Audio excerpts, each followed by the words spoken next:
Hi, welcome back to my shop and welcome back to my channel. Today I'd like to share with you some of the rust issues that I had with my GTO. When I first started the restoration, I did not know that these rust issues were lurking beneath the surface, but as I dug deeper into the restoration, I started uncovering all these areas that were problematic from a rust standpoint. For those of you who have restored cars before, it'll come as no surprise to you that the usual areas like the driver and passenger compartment floors, the trunk, lower quarter panels on the car, there was rust in all of those areas. But one area in particular that was particularly bad and particularly challenging, especially from my perspective as a novice in doing auto restoration, was the rear deck on the car, the package tray, and then the rear deck behind the window. And that was where some of the worst rust was and the most challenging to repair. So today I'd like to share with you what I encountered and how I went about fixing it. I hope you find it interesting. I would like to reiterate that I am obviously not a professional car restorationist. In fact, this was my very first attempt at doing a full car restoration.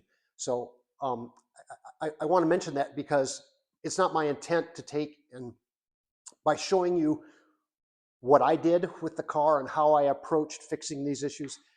I'm not trying to sell you on a this is how you should do it type of approach. I'm just putting it out there mainly so that others who may be watching this video, if they have an idea that they want to restore their own car, but maybe they're a little apprehensive about it, they can look at my example and say, hey, this guy is just some average guy. And if he can do it, I can do it, which you absolutely can. So let's move on and let's take a look at the rust and see how we went about repairing it. We knew this outside piece right here was rusted, and I thought that this was just one single piece. There wasn't an inner piece, but there is. There's actually an inner side and an outer side, and I was hoping that I could just take and cut it essentially right along this seam right here, right down along there, and then replace that, which I'll have to do. But what I wasn't anticipating was that this part right here, this shelf, actually goes underneath this outer piece and is seamed back here somehow. I think it's just a rolled piece. I have to take this weather stripping off to look at it, but I'm pretty sure that anyways, right where that weather stripping is, that's where it's seamed together. And so this piece is easy to replace. Fixing the underside of this piece, that's the extension of this shelf, is going to be our challenge. So I think I have a plan. We'll see how well the plan works out, and we may have to modify it. But I wanted to show you some of this. We'll take and video some of the process of it so you can see it, and maybe get a good chuckle and go, God, this guy, what the hell's he thinking? So anyway, thanks for hanging in there with me. I'm gonna move to the other side of the camera and we'll kind of give you an overview of what's coming next. Thanks.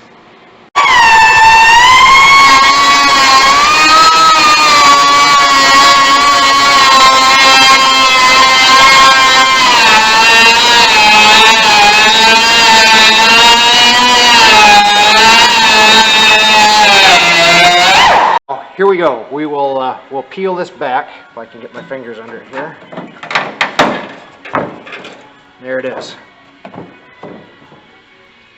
What do you think? Look at that mess. All of this whole shelf back under here.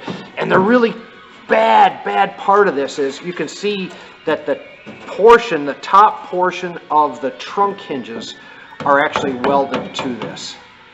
And this piece goes all the way up under and then attaches to this back shelf here. So all of this stuff right here, you can see this part here, that's all completely gone.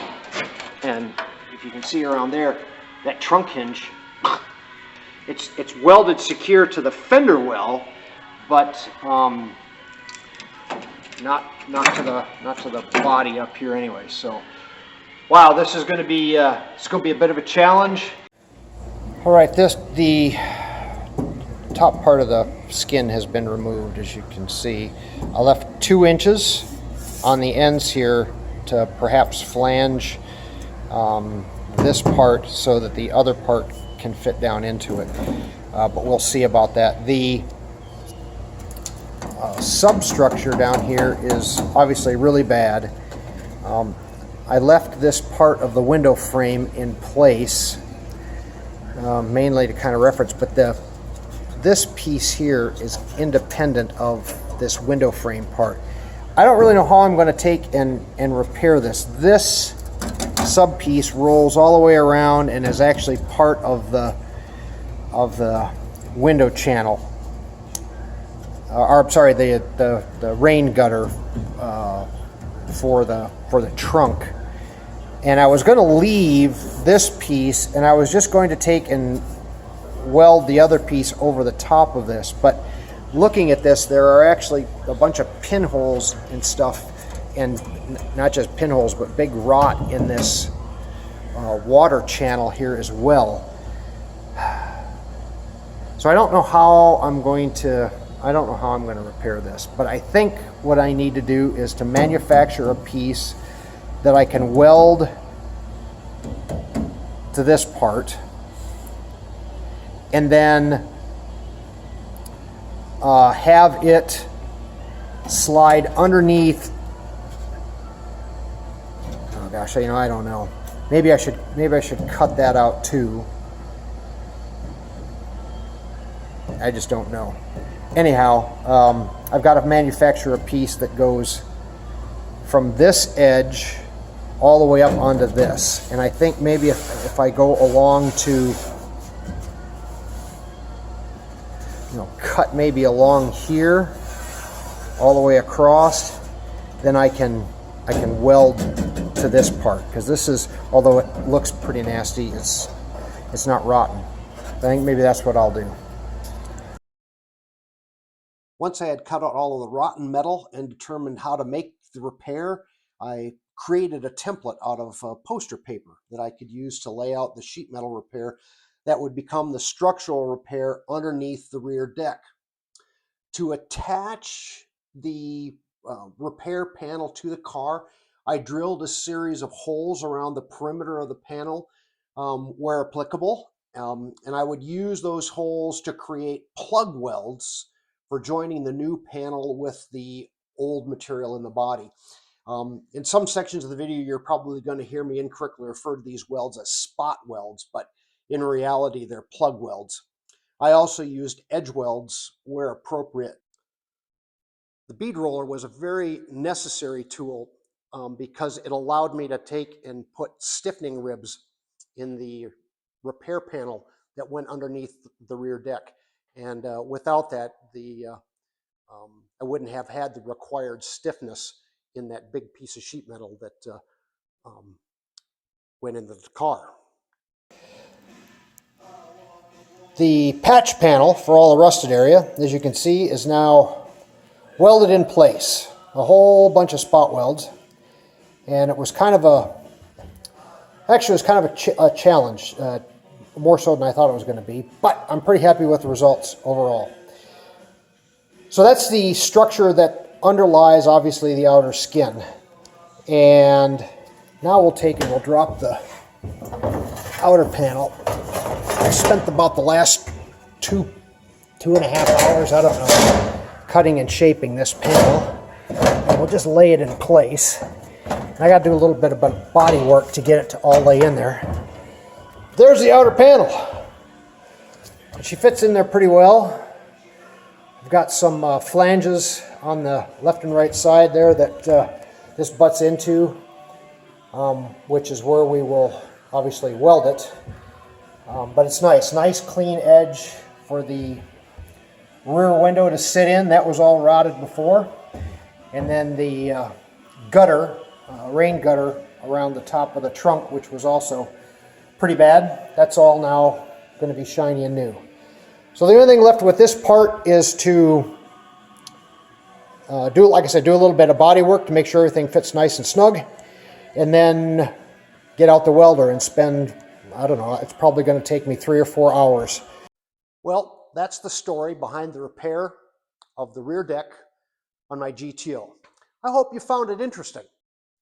In my next video, I'll show you more of the rust repair issues that I had to contend with when I was restoring this car. And I hope you'll join me for that.